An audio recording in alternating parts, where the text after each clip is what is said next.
¿qué tal? Buenas noches o buenos días. Bienvenidos otra vez aquí a un programa en vivo. Y bueno, pues aquí estamos tres de momento. Vamos a ver si llega el cuarteto. Y si no, nos quedamos con los tres mosqueteros, ¿verdad? Aquí está Rodrigo García desde Guadalajara, Jalisco. Y Ricardo Esparza desde Zapopan, Jalisco.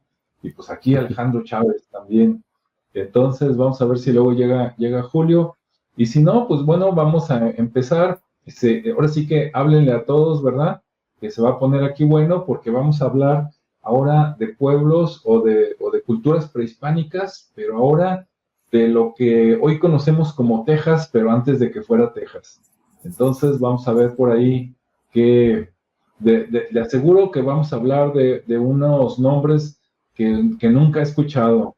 Y si ya los escuchó, pues presúmanos, ¿no? Por aquí, por el chat y con gusto platicamos. Bien, pues bueno, pues adelante. Ricardo, ¿qué nos tienes ahí de antecedente? De contexto. Bueno, Sí. pues traje un resumen, así como de Ajá. no sé si, bueno, yo creo que empiezo así, porque si no, luego va a ser más complicado. No tuve tiempo de organizar hoy bien mi información, pero a manera de contexto, Ajá. hablando de culturas originarias en Texas, o lo que es el noroeste de México, pues me encontré, por ejemplo, con la cultura Carancagua, que se originó en la costa del Golfo de Texas, o más bien la bahía de Galveston o Corpus Christi, bueno, a Corpus Christi más o menos, en el año de 1400 después de Cristo. Ya, o sea, es una cultura bastante antigua. Tenía una población entre 2000 y 8000 personas ahí dispersas y, bueno, tuvo una extinción ahí medio extraña por temas obviamente de la invasión de otras tribus o de otras culturas que llegaron, Ajá.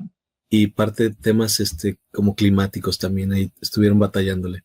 Pero bueno, también está la de Atacapa, que también estuvo en el sureste de Texas, también o suroeste de Luisiana, Ajá. en el año 1000 después de Cristo. Ahí se tienen algunas evidencias de sus asentamientos de manera arqueológica. Hay ruinas. Su población fue más pequeña, oscilaba entre los 3.500 y 5.000 personas, divididos en grupos que andaban por ahí. También fue una tribu reconocida, más que nada en Luisiana, en la parte de los federales. Están también los coahuiltecos en el sur de Texas también. Ahí menciona un poquito lo del estado de Coahuila, el noroeste de México, estado de Coahuila. Ellos surgieron en el 6000, según los datos que tengo, dice que en el 6000 antes de Cristo, pero es muchos años antes, entonces Okay. no sé si realmente este dato sea correcto o no, pero bueno, ahí lo dejamos a la duda.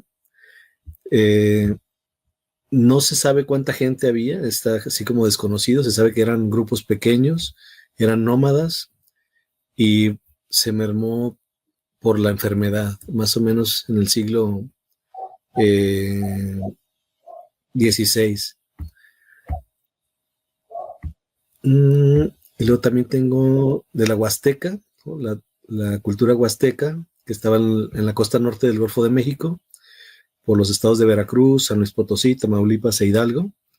Ellos surgieron en el 1500 antes de Cristo. También es una cultura antigua. Estas dos son como muy parecidas a los Caddo.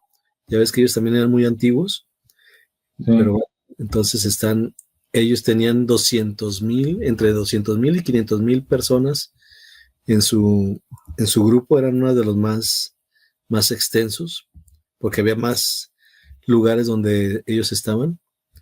Y en la actualidad también hay más de 2 millones todavía identificados como indígenas huastecos o Tinic, todavía en México. Entonces, son de las culturas que traigo información, así a grandes rasgos en resumen, ¿no? Voy a hablar un poquito más de lo que son los Carancagua, o los navegantes de la costa, que así les llamaban. Ellos, bueno, hablamos que habitaron la costa del Golfo de México, en lo que hoy es el sureste de Texas, desde la bahía de Galveston hasta Corpus Christi, ¿no? Entonces era un pueblo nómada también, o seminómada, estrechamente ligado al medio marino. Su economía o su forma de vida pues, fundamentalmente era costera. Eran expertos cazadores y pescadores pescadores y cazadores de animales marinos, como el manatí, y recolectaban mariscos, raíces, bayas, utilizaban canoas.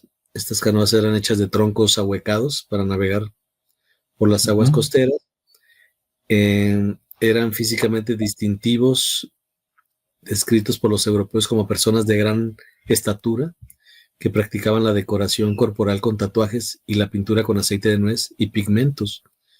Entonces, esta es una característica interesante, ¿no? Porque a los europeos se les hacían altos. Quiere decir que sí estaban grandotes. Su estructura social y política, bueno, se organizaban en grupos independientes y flexibles. Cada uno tenía su propio líder o jefe. Y bueno, esta estructura social no era rígida y la toma de decisiones a menudo involucraba a los miembros más respetados del grupo. Eran reconocidos por su ferocidad y su resistencia a los colonizadores españoles y franceses, que fueron con los que ya les tocó enfrentarse en algún momento. Y su relación con Texas, pues bueno, su nombre está indisolublemente ligado a la historia de costera de Texas. Fueron de los primeros pueblos en contactar con los exploradores europeos como Cabeza de Vaca, quien vivió entre ellos tras naufragar. Actualmente este grupo están considerados oficialmente como un pueblo extinto. Sus últimos miembros conocidos fueron exterminados o absorbidos por otras poblaciones a finales del siglo XIX. Sin embargo, existe un movimiento de revitalización cultural por parte de algunos grupos que reclaman la ascendencia Carancagua. Entonces fue un grupo ahí de los principales. Voy a dar un poquito de los otros para no consumir mucho tiempo y también provocar el que todos puedan hablar de estas culturas. Entonces voy a dar un poquito de contexto más de los Atacapa o los comehombres, como les decían también.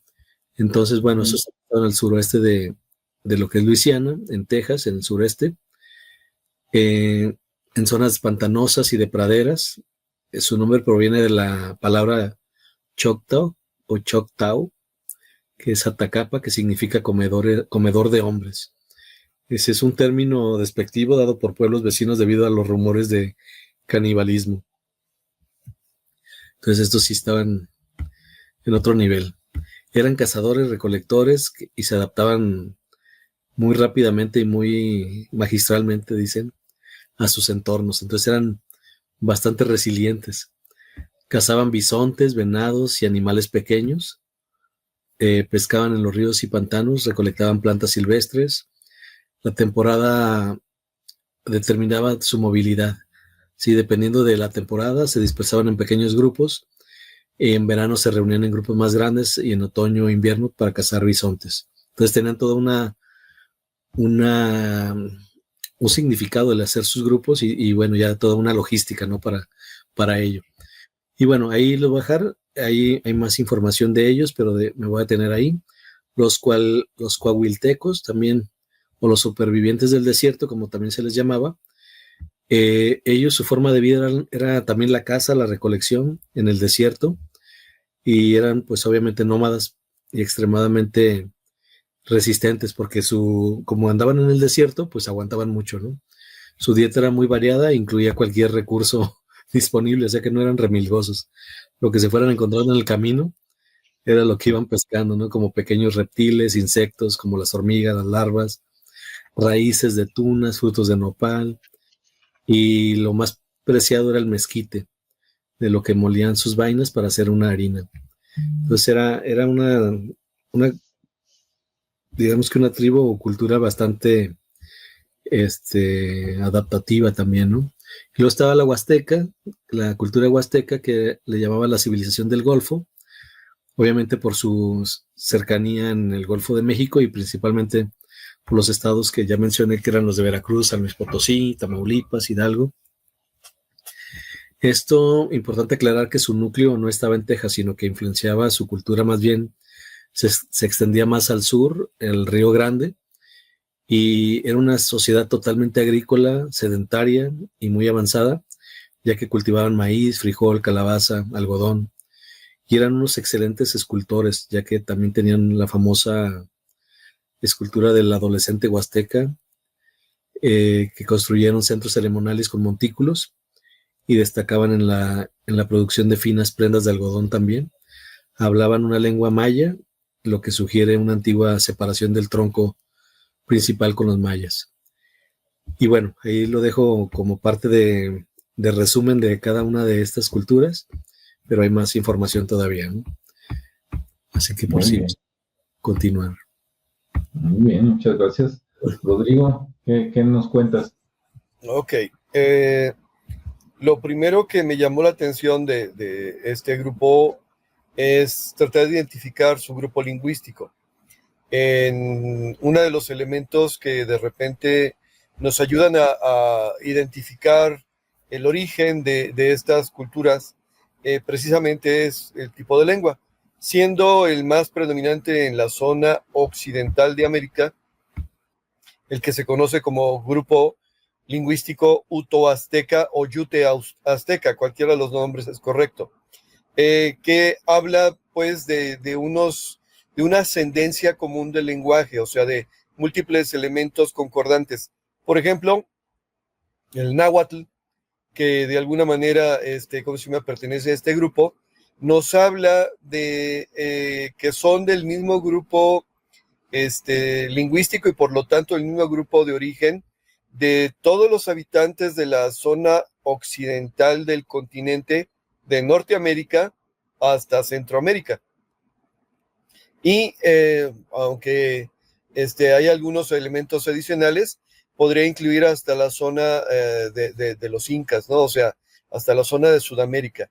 Se considera que son los habitantes que descendieron en el paso del estrecho de Bering durante la última glaciación en el 10.500.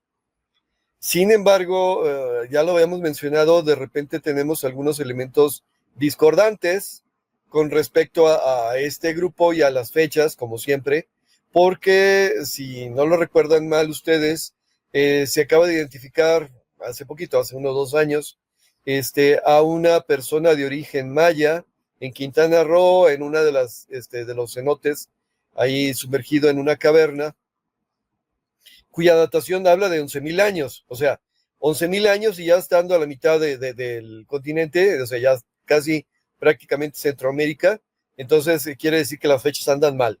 Pero bueno, la cosa con los carancaguas es que en ese sentido no pertenecen al mismo grupo lingüístico.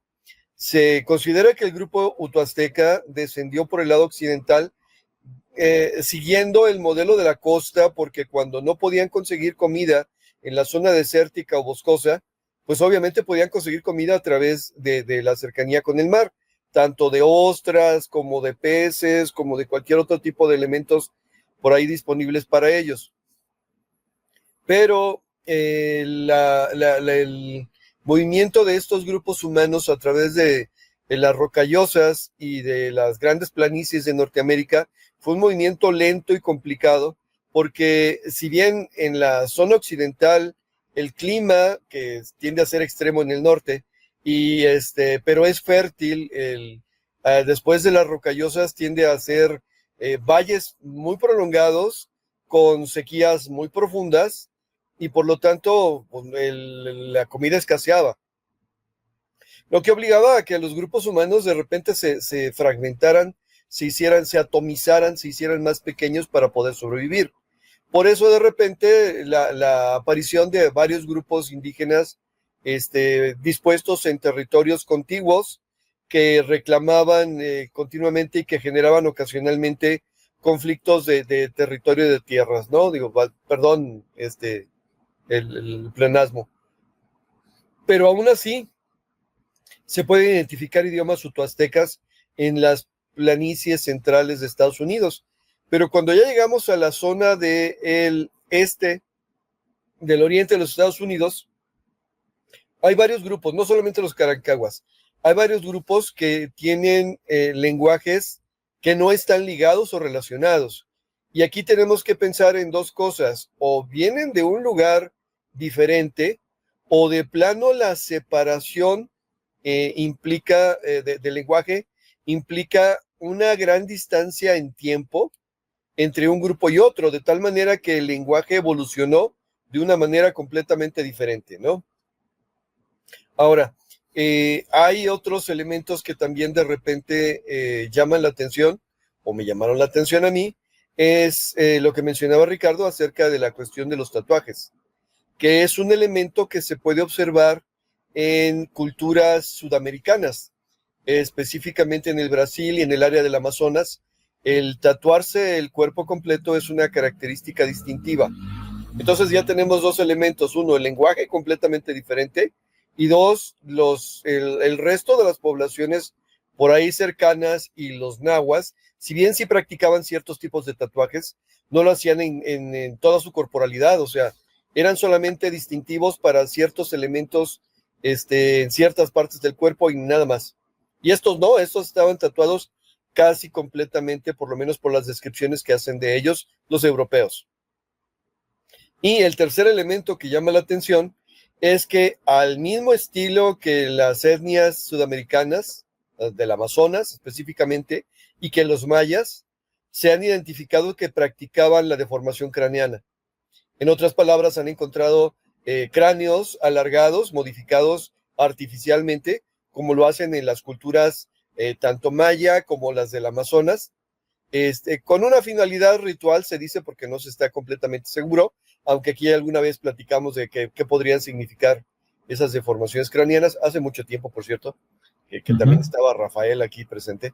Ok, y entonces, de repente, lo que me da a pensar que vendría a ser un reflujo de las gentes, o sea, de que llegaron y bajaron por el estrecho de Bering en una glaciación, no necesariamente en la última, que recorrieron el continente completo y que una vez recorriéndolo empezaron un regreso hacia la zona centroamericana, hacia la zona maya, hacia la extensión de la zona maya, pero en una cultura diferente. De hecho, por algunas de sus características, se les ha asociado con los caribes, que los podemos encontrar en Centroamérica y Sudamérica.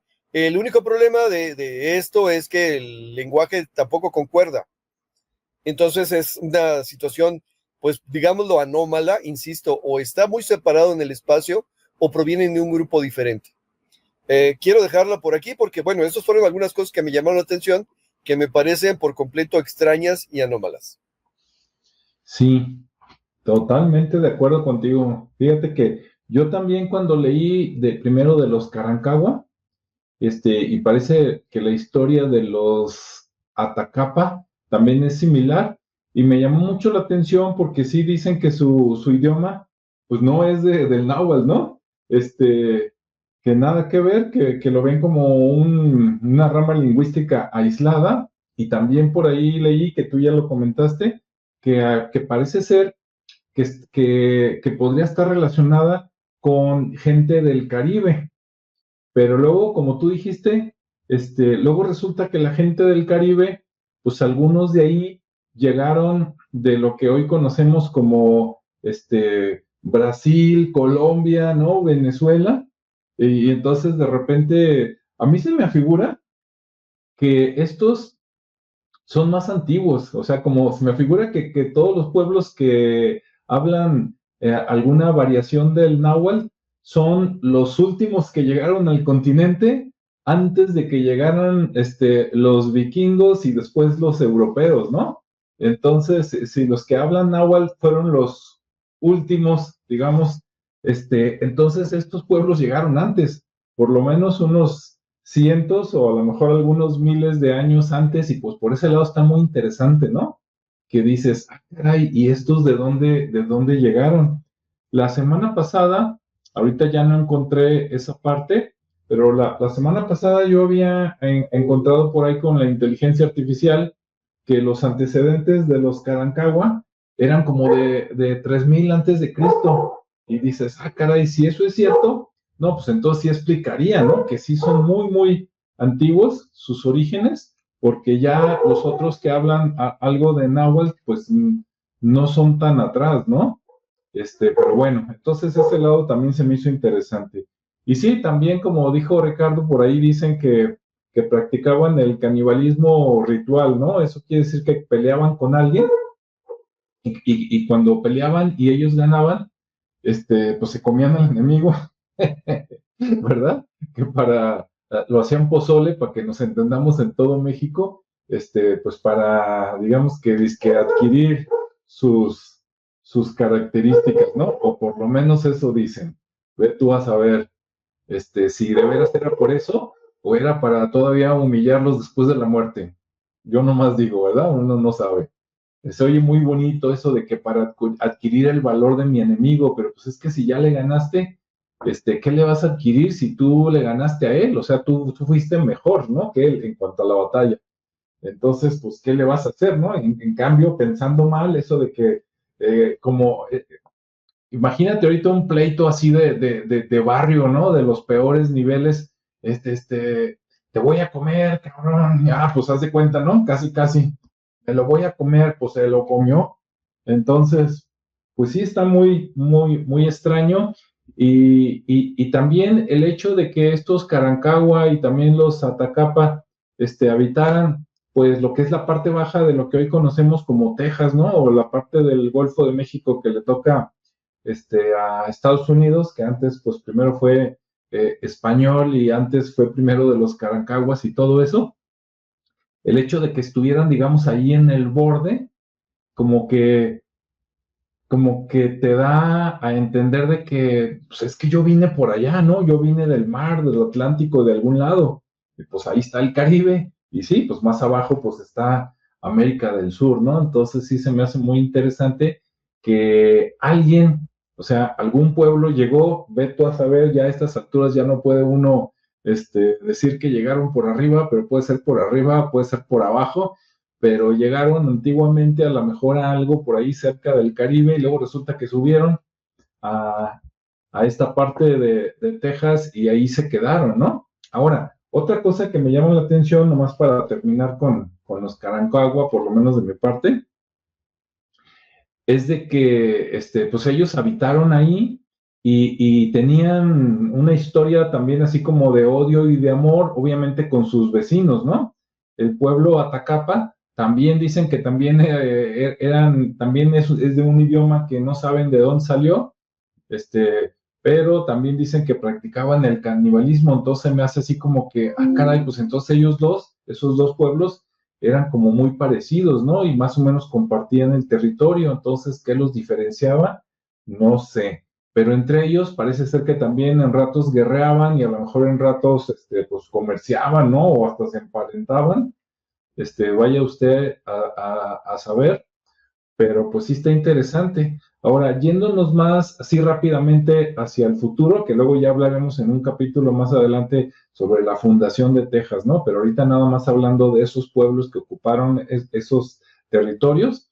Cuando llegaron los españoles, así nomás una embarradita, comentario de esa época, pues sí tuvieron un encuentro primero y después medio alguna relación y pero llama mucho la atención que, digamos que los españoles estuvieron por ahí un buen tiempo ya que se asentaron y ellos pues siguieron existiendo, ¿no? A lo mejor había bajas por guerras y lo que tú quieras, pero siguieron existiendo.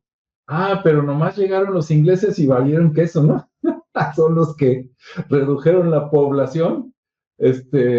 Hay un historiador, ¿no? Que no sé si lo ubican, a Juan Miguel Zunzunegui. Él dice que donde los ingleses pisaban ya no volvía a crecer el pasto. Y más o menos se trata de esto, ¿no? Que con los españoles tuvieron sus guerras y todo, pero seguía existiendo el pueblo. Ah, pero nomás llegaron los colonos ingleses y crecieron y se apropiaron de lo que después conocíamos, es más, inclusive después de que se fueron los españoles y por un ratito, por varios años, Texas fue mexicano, y siguieron existiendo, ¿no? En menor cantidad, pero siguieron existiendo. Después, en algún momento, Texas se queda como independiente, ni de México ni de Estados Unidos, y luego al final, pues ya se hace parte de Estados Unidos, ¿no? Y hasta que se hace parte de Estados Unidos es donde casi casi se extingue esta gente, ¿no? Casualmente. Y por ahí leí en la inteligencia artificial que quedaron muy pocos sobrevivientes de ellos y que de plano huyeron para México. Pero no fueron tantos como para decir, es que acá se quedaron los Carancagua o los descendientes, sino que se vinieron para México o se quedaron por ahí en el filito de Texas y se vinieron para lo que nosotros conocemos hoy como Tamaulipas, Nuevo León y probablemente Coahuila, y ahí ya se mezclaron con otros indígenas y se diluyeron, ¿no? O sea que sí hay descendientes por ahí, pero ya no directos. Entonces, esa parte con todo lo que ustedes dijeron se me hace muy, muy interesante, ¿no? Y lo principal que comían cuando todavía existían, pues digamos que la mitad o más de lo que comían, pues venía del mar o de los ríos, ¿no? Y ya lo demás, pues sí era comer raíces, verduras, cazar venados, conejos, ahí todo lo que se dejara por ahí, ¿no? Entonces, bueno, hasta ahí mi comentario, y pues antes de que saliera esto por ahí en una búsqueda, yo en mi vida había escuchado a los Carancagua, ¿no? No sé si quieran comentar algo más de o cambiamos de pueblo. ¿Tú qué dices, Ricardo?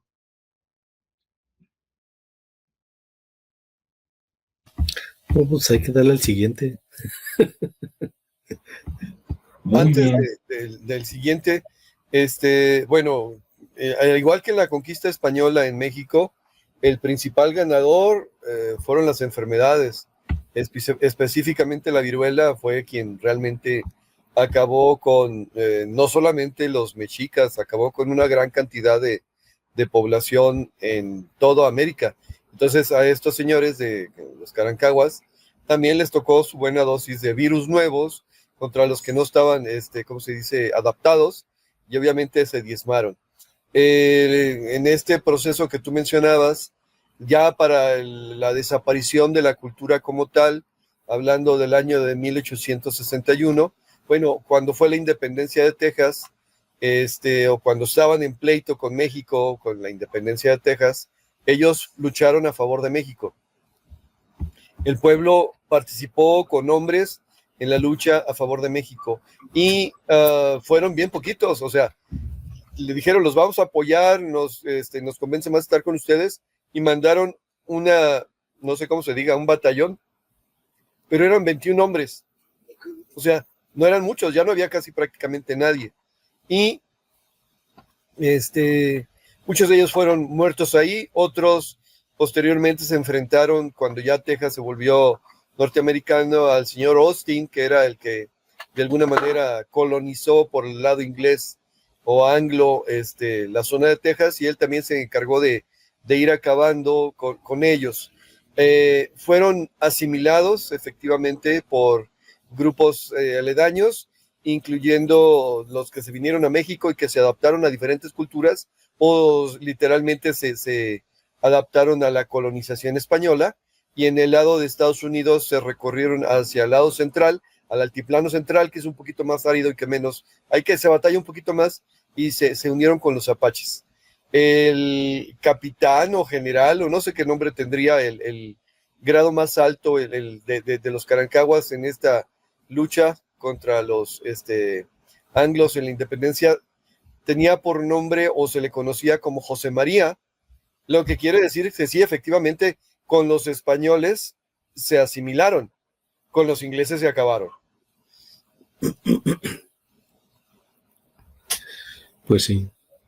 Pero es que los ingleses no venían a ser amigos. Ellos venían a conquista de tierra. Y los españoles venían a evangelizar. Entonces, venían a exterminar y apoderarse, ¿no? Mientras que en comparación, al parecer, los españoles venían, pero en el momento de apoderarse, pero ya una vez apoderado, es todos contra todos y vamos a reproducirnos, ¿no? Y vamos a revolvernos. Mientras que allá, no, parece que no dejaban uno para compadre, ¿no? Como para el compadre. Es un poquito el modelo romano, ¿no? Es decir, a ver, yo puedo acabar con todos ustedes, pero mejor los dejo vivos siempre y cuando me reconozcas como tu jefe y sobre todo me pagues impuestos. Es lo que hacían los españoles, que también de alguna manera es lo que les tocó vivir con los romanos y con los árabes. En cambio, los ingleses, los anglos, los sajones, los nórdicos tenían por costumbre decir, yo me quiero quedar con eso y no me interesa que tú estés aquí, yo acabo contigo. Es la otra cultura, pues, digo, otra manera de apreciar el mundo y las conquistas. Es como la otra vertiente romana que lo llevó a la germana. Sí. Alemana, sí, por ahí. Ándale, dices, maten a todos los hombres y apodérense de las mujeres, ¿verdad? Y tan. Ok. Sí. Muy bien. Pues adelante. Entonces, ¿a cuál otra nos pasamos? ¿Cuál les gusta? Pues mira, puede ser bueno, ya hablamos de los Atacapa, ajá, que son los que son, ¿cómo se llama? Los come hombre, los caníbales. Ya los mencionamos también, ¿no? Sí, un poquito.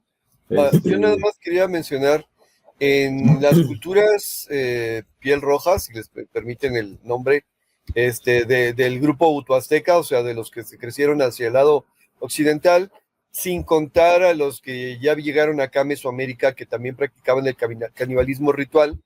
Entre los pieles roja tenían otra manera de apoderarse del poder, perdón, otra vez la redundancia, de los vencidos, y era cortarles la parte superior de la cabeza. En vez de comérselos, se quedaban como trofeo esta parte de la cabeza, y de esa manera adquirían sus poderes, en vez de estárselos comiendo. Y bueno, la situación es que volvemos otra vez, estos no pertenecían al mismo grupo porque traían otras costumbres que sí se manejaban en las zonas de Centroamérica y Sudamérica, bueno, y Mesoamérica, pues. En el caso de México, que siempre han discutido que si es Norteamérica o es Centroamérica, es las dos cosas, porque precisamente tomando como referencia, ¿cómo se llama? El meridiano del trópico de Cáncer, o de Capricornio, no me acuerdo cuál es, el trópico, de ahí para arriba es norte y de ahí para abajo es centro, entonces, bueno, es ambas cosas. Sí, fíjate que de eso que mencionas yo tengo unas dudas, porque en las películas hollywoodenses, ¿no? Que ahí pues nos mienten y nos cambiaron toda la historia. Ahí ves que los indígenas rapan precisamente, ¿no? El cuero cabelludo, y entonces tú te quedas con la idea de que, los indígenas o los nativos americanos, ¿verdad? Como quieran llamarle, eran los que hacían eso. Pero yo por ahí leí que de hecho la costumbre la trajeron los europeos. Los franceses. Y que primero cortaban cabezas, pero que después, para hacerlo más fácil, en lugar de que aquí están 4 cabezas y cada una vale $10 y págame, pues para hacerlo más rápido, ya nada más te cortaban el cuero cabelludo, y que entonces los indígenas adoptaron, digamos, ese salvajismo y también empezaron a cortar el cuero cabelludo. Entonces, en Hollywood nos lo venden como que, no, los indígenas eran los que cortaban el cuero cabelludo, y leyendo un poquito resulta que viene de culturas más antiguas, ¿no? Los franceses llegaron y no llegaron a colonizar, llegaron a comerciar. Entonces eran los que hacían, ¿cómo se dice?, tránsito y tráfico de pieles y otras cosas que podían encontrar. Y ellos son los que traían esta costumbre. Pero igual, la manejaban y la practicaban en estas tribus, y bueno, sí, tal vez algo de Hollywood haya difundido del todo, pero digo, era otra forma de quedarse con el poder, y encontraron que funcionaba igual que comerse a los otros. Así es. Y bueno, por el nombre, otra cultura que me llamó la atención, que no leí mucho y ahorita estoy leyendo, son los coahuiltecas, ¿no? O coahuiltecos. porque actualmente, bueno, pues uno de los estados, digamos, más grandes de la República Mexicana, pues es Coahuila, precisamente, ¿no? Y tiene el nombre, pues, de este pueblo de alguna manera, ¿no? Y entonces el hecho de que allá también anduvieran en lo que hoy es Texas, aunque si lo ves, pues es obvio, ¿no? Porque pues la división política de hoy en el pasado pues no existía, ¿no? Y la gente iba y venía y entonces atravesaban el río Bravo y otros y pues para ellos no tenían la división que tenemos ahora, ¿no? Pero nunca me había yo puesto a pensar que hubiera un pueblo llamado Coahuilteco, no sé si ustedes sí lo sabían antes de esta pequeña investigación. No, también como tú, hasta que hicimos la investigación salió y luego ya entiendes por qué Coahuila, ¿no? Uh-huh. Porque de alguna manera eran como de Texas a ese punto, pues ahí andaban cazando, recolectando, como nómadas. Y bueno, tiene de alguna manera sentido. De hecho, ellos también son de los que desaparecieron, o más bien, no desaparecen, sino más bien se integran, ¿no? Se integran tanto a la parte Fueron de, asimilados. Sí. les llaman, asimilados. Algunos murieron por las enfermedades de los europeos y los otros se integraron, se asimilaron a lo que es Texas y México. Sí, yo tengo por aquí de lo que estoy leyendo que dice que los coahuiltecas, que no era así como un pueblo, más bien que eran como la agrupación de varios tribus que compartían un espacio, digamos, pero ese espacio estaba grandecito porque dice sur de Texas, San Antonio, y luego dice el noreste de México, pero en el noreste de México dice Coahuila, Nuevo León, Tamaulipas y el desierto de Chihuahua, ¿no? Pues ese es un espacio grandísimo. Sí. Atraviesa cuatro estados, ¿no? Porque sea la parte de arriba, pero atraviesa 4 estados. Entonces dices, no, pues sí. Y si lo comparamos con lo que hoy es México y hoy es Texas, pues estaban más, digamos, de este lado que de allá, aunque sí era también terreno de ellos, ¿no? Entonces me llama mucho la atención. Dice, el nombre proviene de la región mexicana de Coahuila.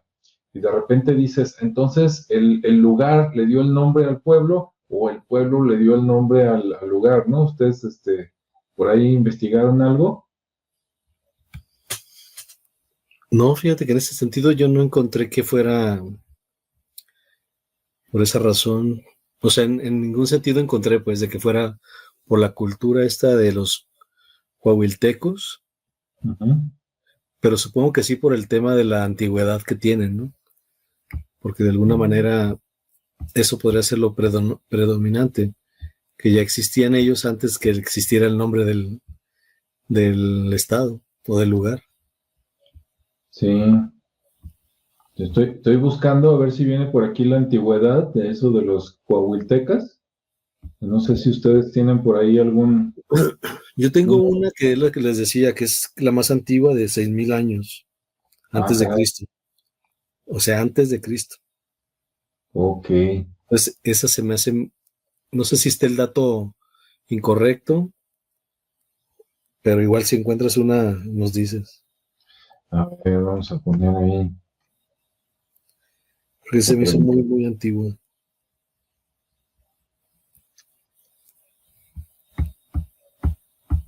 Bien, se nos fue. Ah, ya viene Rodrigo otra vez. Ahí va. Listo, Rodrigo, ya estás otra vez al aire. Es la hora del corte, yo creo, no sé. Sí. ¿Es la hora de la censura o el preaviso de hay que sacar a pasear a los perros, ¿verdad? Ya los pasé. Ah, bueno. Estábamos viendo que cuál era la antigüedad de los coahuiltecas o sus orígenes, ¿no? Porque a veces dices, de tal año para acá ya eran los coahuiltecas, pero antes venían de otro pueblo que tiene cierta antigüedad. Entonces decía Ricardo que él encontró así como que 6,000 años y que se le hace mucho. Pero fíjate que me está saliendo algo parecido, es más, me está saliendo peor la cosa. Dice, le pregunté ahorita la antigüedad, ¿no? Del pueblo coahuilteca. Y dice, Bueno, pues dice que cazadores, recolectores, nómadas, adaptados al desierto, bla, bla, bla. Pero luego dice los primeros habitantes, pero se supone que relacionados a ellos, dice, cazaban el mamut, o sea, imagínate, ¿no? El bisonte antiguo, dice, habitaron el sur de Texas y el noroeste de México, y dice, desde hace 10,000 o 13,000 años. O sea, tómala, ¿no? El doble de lo que nos dijo Ricardo. Y luego dice, cultura arcaica, o sea, ya como los precoahuiltecas, dice, a partir del 8,000 antes de Cristo, o sea, hace 10,000 años.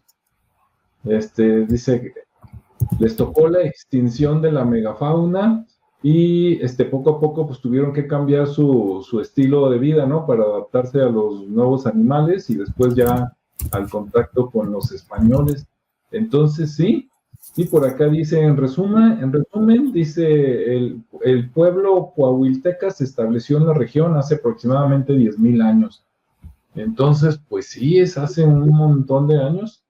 Te digo que mientras más pasa el tiempo, más atrás nos vamos en el tiempo, ¿no? Y al rato vamos a estar hablando a lo mejor de lo doble y Sí. tiene. Fíjate que acabo de hacer una búsqueda también de la IA, Ajá. que es una especializada en temas educativos, y dice que su antigüedad data de al menos 10 o 12,000 años antes de Cristo, es decir, en el Pleistoceno. Sí. Entonces, sí está interesante, pues. Y Sí. otra característica es que también no pertenecen al grupo utoazteca, o sea, su lengua, su manera de comunicarse no tiene nada que ver con todo el grupo del cual estábamos hablando. Por lo tanto, pues ahora sí que si a los otros los tenemos como medio conocidos, estos son muy desconocidos y que han encontrado elementos de su cultura desde el estado de Sonora, y que cuando ya estaban en proceso de desaparición ya se empezaron a asimilar con los grupos del grupo utoazteca, incluyendo los rarámuri, ahí en Chihuahua, ¿no? En la zona de las barrancas y todo lo demás. Entonces, bueno, son un grupo originario, pero una vez más, ¿y de dónde salieron? ¿Y cómo hablaban? ¿Y qué decían? ¿Y qué dejaron? Otro desconocido. Sí. No, y está interesantísimo porque ya con eso de que 10,000 años antes, ahorita sigue Ricardo, te pones a pensar, ¿no? Mira, aunque estuvieran primitivos y hicieran cosas con conchas, por ahí decía que eran de los que se perforaban el labio, ¿no? Que se metían huesos así y cosas raras. Incluso por ahí en algún lado decía que practicaban, así decía, ¿eh? El fileteo de pezón y de labio. O sea, perforación, ¿no? De los pezones y en los hombres. Bueno, no dudo también en las mujeres, pero aunque los veas muy primitivos y muy todo, con eso de los 10,000 años te pones a pensar y dices, pues es que estos ya andaban por acá echando guerra y matando mamuts antes de que existieran los asirios, los babilonios y los egipcios. Dices, ¿qué onda, no? Sí. Dices, claro, no tenían pirámides, a lo mejor no tenían al principio cosas así tan avanzadas, pero ya andaban acá dando guerra, ¿no? Entonces dices, híjole, esto amerita más investigación por parte de los especialistas. ¿Quién ibas a comentar, Ricardo o Rodrigo? A tu comentario de no tenían pirámides, no la necesitaban. Digo, primero la cantidad de gentes que podían convivir juntas, considerando, que no lo sabemos, pero considerando que fueran seminómadas, no eran grupos muy grandes, así que el poderío se podía ejercer directamente a través de los conocidos. Y la otra, no había necesidad de demostrar nada, porque, pues, a ver, construye algo más grande que un cerro de ahí, de las Barrancas del Cobre, pues está del nabo, ¿no? Ya, literal, ya hay obras majestuosas como para que tú puedas competir con ellas. Sí, ¿no? Y como dices, pues ¿para qué tantos si los grupos eran pocos, ¿no? Hace rato cuando comenzamos ahorita el programa, no me acuerdo de una cifra, Ricardo, de que eran tantos. Fíjate que regresándome a los Carancaguas, entre lo que busqué ahorita y la vez pasada, decían que abarcaron, pues sí, también varios miles de años antes de su aparente extinción, que ahora ya vimos que pues huyeron hacia México y se mezclaron. Pero En algún momento yo me acuerdo haber leído que en su mejor momento eran más o menos como entre, por decir algo, 4,000 y 12,000 en su mejor momento, ¿no? Hablando de varios miles de años. Y si te imaginas esos y regaditos en un espacio tan grande, ¿no? De lo que es Texas, Coahuila y todo eso, pues a lo mejor andaban en el mejor de los casos en grupos de, ¿qué te gustan? 500 personas o menos, ¿no? Y a lo mejor para esas cantidades, pues ¿para qué haces una ciudad? Dices, si apenas llegamos a Pueblito, ¿no? Pues sí, pero había como 200 grupos, así que Ándale, repartido. repartidos sí han de haber sido muchos, pero estaban muy, muy dispersos precisamente porque casi no había mucho recurso, entonces andaban de nómadas recolectando cosas, ¿no? Por eso. Sí, pero sabe, a mí me da a pensar a la imaginación, ¿no? Dices, eran muchos. Pues sí, pero al ser tantos y compartir un idioma, aunque fueran regaditos, pues tenían que tener comunicación, ¿no? Y dispersos y todo, pero ya si, aunque nunca se hubieran juntado en un solo lugar, pero si lo hubieran hecho, pues ya era un grupo numeroso. Entonces, Sí. no sé, es interesante pensar en que de alguna manera, ¿no? Deberían tener una organización, de algún tipo, porque pues no te los imaginas así nomás como animales sueltos y que se pongan a pastar, ¿verdad? Pero bueno. De hecho, la información que encontré decía que hablaban lenguas del tronco coahuilteco o pacahuán, y, y obviamente decían que era el grupo lingüístico que algunos investigadores relacionan lejanamente con el Hokan, así como una hipótesis que es muy debatida, ¿no? Porque ya se han registrado más de 200 nombres de grupos distintos, pero muchas de sus lenguas se extinguieron sin dejar registro escrito. Entonces, pues por eso no hay así como algo definido, ¿no? Sí, del último grupo yo ya no alcancé a investigar, que dice los huastecas, pero sí me llama la atención que acá en México tenemos una región, ¿no? Que así se llama la región huasteca y que si no me equivoco está por allá en Veracruz, no sé si estoy en lo correcto. Sí, de hecho, estados de Veracruz, San Luis Potosí, Tamaulipas e Hidalgo. O sea, otra vez coincide en ese pedacito de Tamaulipas, ¿no? Que es el que hace contacto, digamos, Sí. con Texas. Entonces, de repente también te pones a pensar, dices, ¿será que estos también son antiguos? A ver, déjenme, le pregunto mientras comenten lo que gusten. Nada Pues yo más que sé. las condiciones geográficas son muy diferentes. Uh-huh. Ahí la vida sí se podía soportar y generar más cultura porque pues ya estamos hablando de una zona selvática, ya estamos hablando de una zona donde la naturaleza se reproduce rápidamente, como dicen por ahí, te estiras un brazo y agarras un mango, estiras otro brazo y agarras un coco. O sea, ya podemos hablar de una cultura más establecida, ya no es seminómada, ya es sedentaria. Y por lo tanto, las aportaciones culturales son más fijas, más elaboradas. Sí, ya salió por acá, son un poquito más nuevos que los anteriores, pero son tipo los Olmecas, dice que hace como 4,500 años, o sea, hace entre 2,000 y 2,500 años antes de Cristo, los huastecas. Entonces también ya tenían rato, digo, aunque no dice de qué tamaño eran los grupitos, a lo mejor eran pequeños, pero ya tenían un ratote por acá en América, ¿no? O sea que estaban alejados, pero eran muchos. O sea, como grupitos eran muchos, ¿no? O sea, no te imaginas, no sé, yo estoy seguro, a lo mejor me equivoco, que en algunos lugares, por no decir nombres, les platican, sobre todo a los descendientes de europeos, ¿no? Que cuando llegaron aquí estaba pelón, entonces agarra lo que quieras. Y acá mientras más le rascas, dices, no, hombre, pues nomás tenían que caminar unos kilómetros y se encontraban a unos, y caminaban más adelante y estaban otros, ¿no?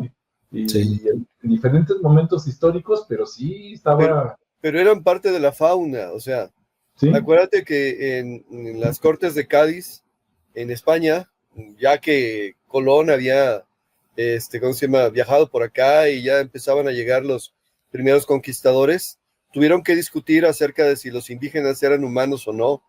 O sea, es así, mira qué chistosos animales, se parecen mucho a nosotros. Entonces decían, pues, está deshabitado. ¿Por qué? Porque no hay nadie como nosotros. O sea, no está deshabitado, pero no se van a parecer a ti.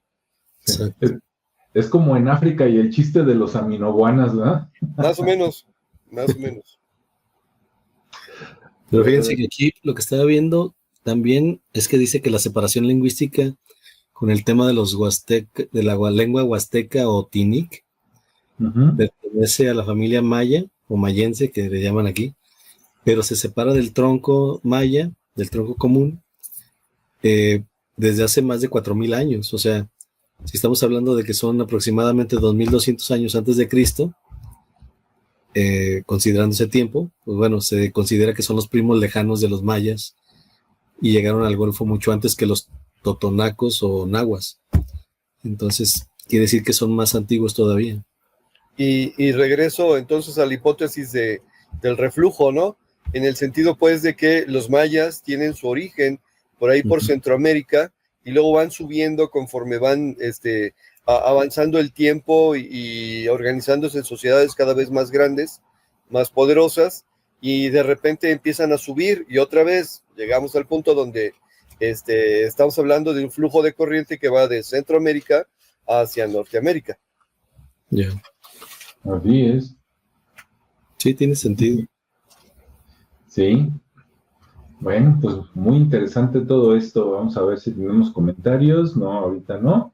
Entonces, bueno, pues creo que más o menos aquí le vamos cerrando, ¿verdad? Más lo que quieran aportar. Y pues yo cada vez me sorprendo más de cuánto pueblo habitaba acá en América, en todos lados, ¿no? Acá que se nos ocurrió agarrar Texas. Que aparte que si se nos ocurre agarrar California, Estados Unidos, también van a salir otros pueblos, ¿no? O California, México. Muy seguramente.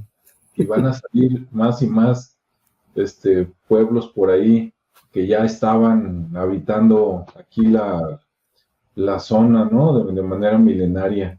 Y contrastas eso con lo que nos enseñaron a nosotros, ¿no? Que estudiamos en el siglo XX, y pues dices, no, pues no, nos platicaron un nada en comparación, bueno, a lo mejor también muchos no sabían, ¿no? Pero nos platicaron un nada en comparación a todo lo que había, ¿no? Acá nomás te platicaban muy poquito de los mayas, y los españoles llegaron a Haití, Dominicana, Cuba, conquistaron a los mexicas, y como si eso fuera toda la historia y ya, ¿no?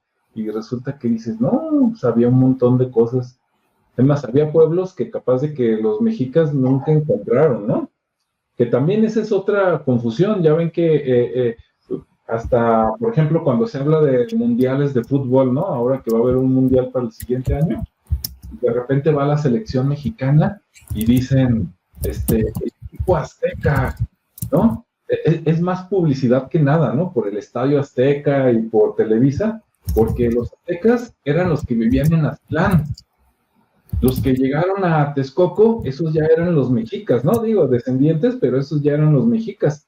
Pero comercialmente se sigue hablando de los aztecas, ¿a poco no? Más de aztecas que mexicas normalmente. Bueno, pues listo. No sé si quieran decir algo. La vez pasada le llegó la inspiración a Ricardo y se aventó algo muy poético, y hasta Julio se apantalló. A lo mejor ya no es tiempo de calaveritas, que se viente una sí, es cierto, ya no. Melodía navideña, ¿está bien? Pues para el cierre, déjenme ver qué se me ocurre. Sí. Ahora, ahí les va, ahorita que estamos con las calaveritas. Rodrigo, ¿tú crees que el origen de las calaveritas sea independiente a las bombas yucatecas? ¿O tendrá alguna relación? Eso está bueno. Sí. Porque también... Investigo, pero yo no sé, pero... Porque tiene que rimar, ¿no? No sé. Nada más el tonito se lo cambias. Bueno, por el acento. Así, y bueno, último comentario ya cambiando de tema, pero rescatando, cuando hablamos de los animales y plantas del Día de Muertos, cuando Rodrigo platicó y luego yo por acá luego lo corroboré, ¿no? Del señor que ya se me olvidó el nombre, pero el que supuestamente inventó los alebrijes, nos platicó Rodrigo, ¿no? Que pues él se enfermó, por decir algo así, Entonces le dio fiebre y en su fiebre, o no sé si fue fiebre o medio coma, pero él vio esos animales y volvió, ¿no? Y de repente luego me puse a pensar, híjole, este señor habrá tenido una alucinación por la fiebre o se habrá echado un clavado por allá en el astral y vio quién sabe qué cosas. ¿Cómo ven? ¿Qué opinan?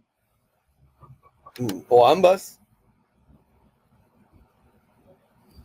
Sí. Como dirían ahí los antropólogos que están relacionados con Carlos Castaneda, ¿verdad? La fiebre le ayudó a mover su punto de encaje y eso lo hizo percibir un mundo diferente, pero pues también, una vez del otro lado, traerse la información, vio cosas bien raras. Sí, no, y lo bueno, es que dice que fueron combinaciones de animales, ¿no? Pero también yo leí en algún lado que este señor de repente, digamos, vio esos animales tan feos y que lo andaban siguiendo, ¿no? Y que le hablaban y entonces él iba huyendo y que cuando iba huyendo, de repente vio una figura así más antropomorfa, más como persona, ¿sí? Así como algo oscuro, imagínense lo que quieran, y que le dijo así como, sácame de aquí, y entonces fue cuando volvió. Entonces ya no sabes si era un ángel, un demonio, un algo, pero al final sí salió algo como un hombre, ¿no? Si hubiera combinado en esos sueños o viajes astrales todas estas revolturas de animales con revolturas de personas, pues todavía se hubiera parecido más a los antiguos dioses del imperio egipcio, ¿no? Ya, pues gracias, a ver que se despida Ricardo y luego Rodrigo, adelante. Hasta la próxima, que estén bien y gracias. Ok, hoy un poco de antropología, básicamente es el descubrimiento de cosas que ni teníamos en mente, así que bueno, interesante para nosotros saber qué opina la gente. Eso, dejen sus comentarios y pues denle like y todo. Y pues muchas gracias por seguirnos y nos vemos en la siguiente.